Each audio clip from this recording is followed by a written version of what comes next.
Hello बच्चों, कैसे हैं आप सभी लोग। हम लोग आ गए हैं क्लास 10th के चैप्टर 8 पर, जिसका नाम है ट्रिग्नोमेट्री। आज हम लोग करने वाले हैं एक्सरसाइज 8.1 का क्वेश्चन नंबर 1 करेंगे। ठीक है, सो क्वेश्चन नंबर 1 में क्या दिया गया है। In triangle ABC right angled at B A B is equal to 24, B C is equal to 7 centimetre, determine sin A cos A sin C cos C. ठीक है, बहुत आसान क्वेश्चन है। ठीक है, और ये एक तरह से बेसिक फंडामेंटल भी आपका क्लियर करेगा। तो हमको दिया गया है एक triangle right angle at B A और बी बी पर आपको दिया है 90 डिग्री का एंगल दिया गया है।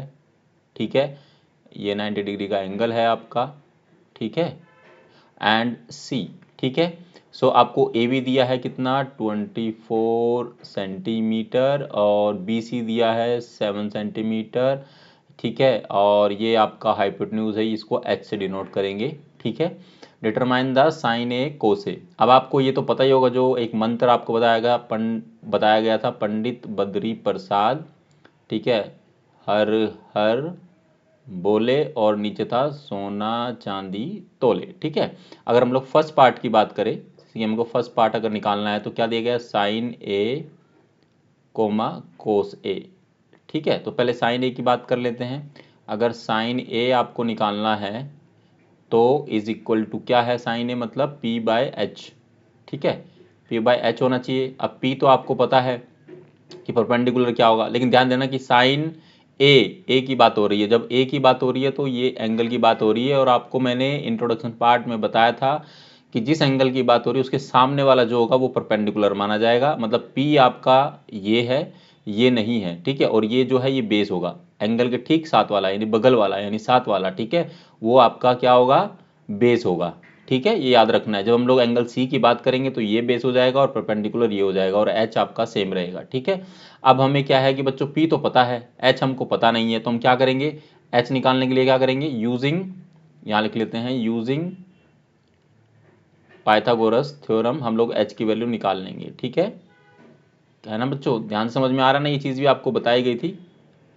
ठीक है, पाइथागोरस थ्योरम भी आपको वहाँ समझाया गया, तो आपको पता है पाइथागोरस थ्योरम क्या होता है, H square is equal to में पी का स्क्वेयर प्लस में बी का स्क्वेयर, यानी एच मतलब हाइपोटेन्यूज, पी मतलब परपेंडिकुलर, बी मतलब बेस। ठीक है, सो हमको एच की वैल्यू निकालनी है, एच स्क्वेयर को एच डी रखेंगे। पी क्या है, पी हम लोग अभी के लिए ये मान लेते हैं परपेंडिकुलर 24 का स्क्वेयर प्लस में बी है आपका, ये मान लेते हैं तो 7 का स्क्वेयर। ठीक है, क्योंकि इन दोनों में से कोई एक पी होगा, कोई एक बी होगा। ठीक है, अगर इस एंगल को देखें तो ये बेस हो गया और ये आपका परपेंडिकुलर होगा, इस एंगल को देखें तो ये परपेंडिकुलर हो गया और ये बेस हो गया। सॉरी, ये परपेंडिकुलर हो गया और ये, सॉरी ये परपेंडिकुलर, ये बेस होगा अगर ये वाला सी एंगल है। ठीक है, so by the way answer आपका सेम ही आने वाला है। So H square is equal to में 24 का स्क्वेयर करेंगे तो आपका आता है बच्चों, करके देख लेना, 576 आता है, प्लस 7 का स्क्वेयर करेंगे तो 49 आता है। ठीक है, और इन दोनों को जब ऐड करेंगे एच एच अभी H H square is equal to में इन दोनों को ऐड करेंगे तो 625 होगा। देख लेते करके, 576 में ऐड करेंगे 49 तो कितना होगा, ये हो जाएगा 5, हाथ से लगा एक 12, 12 का यहाँ पर 2 आया, यहाँ पर लगा एक, तो ये 625। ठीक है, अब क्या करें, स्क्वायर हटाने के लिए क्या करते हैं, दोनों साइड अंडर रूट लगा देते हैं। ठीक है, अंडर रूट लगा देते हैं तो ये क्या होगा बच्चों, ये स्क्वायर से ये अंडर रूट कट जाएगा तो एच इज इक्वल टू आ जाता है। और इसको इसको हम लोग इसको रूट्स बना लेंगे इसके, तो क्या होगा 24 इंटू में 25 है ना, इसको ब्रेक डाउन करेंगे तो 25 इंटू 25 625 ही होता है, ये पेयर बना रहा है। तो एच इज इक्वल टू कितना आ गया, 25 सेंटीमीटर। ठीक है, यूनिट सेंटीमीटर में दिए तो एच आ गया आपका ये। ठीक है, तो एच की वैल्यू कितनी आ गई, 25 सेंटीमीटर। अब आसान हो गया है, पी बाई एच है तो इस केस में साइन ये वाला एंगल लिया है। ठीक है, तो परपेंडिकुलर होगा 7। ठीक है, और ये एच होगा आपका 25। अब हम लोग बात कर लेते हैं कोस ए की। ठीक है, तो कोस ए जब निकालना है तो ये क्या होगा, पी बी बाय में एच। ठीक है, बी बाय में एच होगा। ठीक है, ये साइन कोस और टेन की बात हो रही है। ठीक है, तो ये कोस कोस ए है तो पी बी बाय एच होगा। तो इस केस में जब ए एंगल लिया है तो बेस आपका 24 हो जाएगा। ठीक है, और एच आपका सिमिलर रहेगा।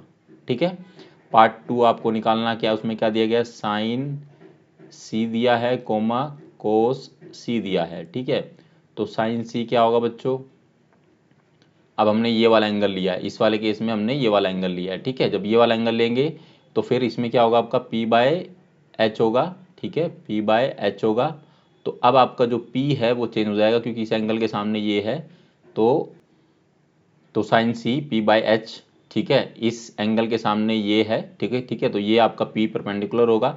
तो इस केस में हमारा P हो जाएगा 24 और ये आपका एच रहेगा 25, ठीक है बच्चों। हमको निकालना क्या है, कोस ए निकालना है, सॉरी कोस ए नहीं, सॉरी क्या है, साइंस कोस सी है, बेसिकली सी है, नोट सी, ठीक है। सी हो गया इज इक्वल टू में कोस सी जब आपको निकालेंगे तो क्या होगा, बी बाय में एच होगा, ठीक है। तो इस केस में एंगल इसकी बात हो रही, तो उसके साथ वाला ये बेस होता है, तो ये आ जाएगा 7 बाय में 25, ठीक है बच्चों, क्लियर है। तो इसी के साथ क्वेश्चन नंबर 1 एक्सरसाइज 8.1 का समाप्त होता है। अगर बच्चों बड़ा आसान क्वेश्चन था, इसमें आपके फंडामेंटल्स भी क्लियर हो गए। याद रखना है कि जब ट्रायंगल की बात हो रही है, ठीक है, राइट एंगल ट्रायंगल की बात हो रही है, तो जो जिस एंगल का आपको निकालना होगा उसके बगल वाला जो है वो आपका बेस होगा, और सामने वाला क्या होगा आपका बेसिकली परपेंडिकुलर होगा, और जो 90 डिग्री एंगल बना होगा उसके ठीक सामने जो भी होगा वो आपका हाइपोटेन्यूज होगा, ठीक है। और बाकी आपको ये सब चीज़ें पहले से बता रखी है इंट्रोडक्शन वीडियो में, अगर नहीं देखिए तो उसको जरूर देखें, फिर क्वेश्चन को करें, आप फिर खुद से कर पाएंगे, ठीक है। चलिए, आई होप कि आपको क्वेश्चन में सारे डाउट्स क्लियर हुए होंगे। अगर कोई भी डाउट है, कोई समस्या, कोई परेशानी है तो कमेंट सेक्शन में जरूर पूछें। वीडियो कैसी लगी कमेंट सेक्शन में जरूर बताएं, और वीडियो को लाइक करें, चैनल को सब्सक्राइब करें ताकि आपको सारे नोटिफिकेशन सबसे पहले मिले, एंड वीडियो को शेयर करो अपने दोस्तों के साथ ताकि उनकी हेल्प हो सके, ठीक है। मिलते हैं आपसे अगली वीडियो में जिसमें क्वेश्चन नंबर 2 करेंगे। तब तक आप लोग अपना ख्याल रखना। Thank you very very much.